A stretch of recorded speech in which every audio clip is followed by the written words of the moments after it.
আসসালামু আলাইকুম। যারা বলেন আমি কি করি তাদের উদ্দেশ্যে আজকের এই ভিডিওটি। সত্যি বলতে আমি গার্মেন্টসে জব করি এবং আমি সুইং ফ্লোরে জব করি। আমি একজন প্লেন মেশিন অপারেটর। আমি বটন হেম করি। আমি গার্মেন্টসে জব করার পাশাপাশি কন্টেন্ট তৈরি করি।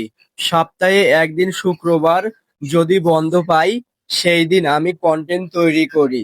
সত্যি বলতে গার্মেন্টস এর কাজ অনেক কষ্টকর এবং আমি কষ্টকে কষ্ট না মনে করে আমার নিজ ইচ্ছা শক্তি দিয়ে আমি ডিউটি করি এবং সপ্তাহে একদিন বন্ধ পেলে আমি সেই দিন কন্টেন্ট তৈরি করি। এবং আমার সামনে যাকে দেখতে পাচ্ছেন তিনি বারটেক মেশিনের অপারেটর। তিনি যে কাজটা করছেন তিনি লুপ বারটেক করছে, যেটা আমাদের প্যান্টে থাকে। এবং যিনি ভিডিও করছেন তিনিও একজন বারটেক মেশিনের অপারেটর। তিনিও এই কাজটি করে। তো সবাই তো আমার পরিচয় জানলেন যে আমি কি করি।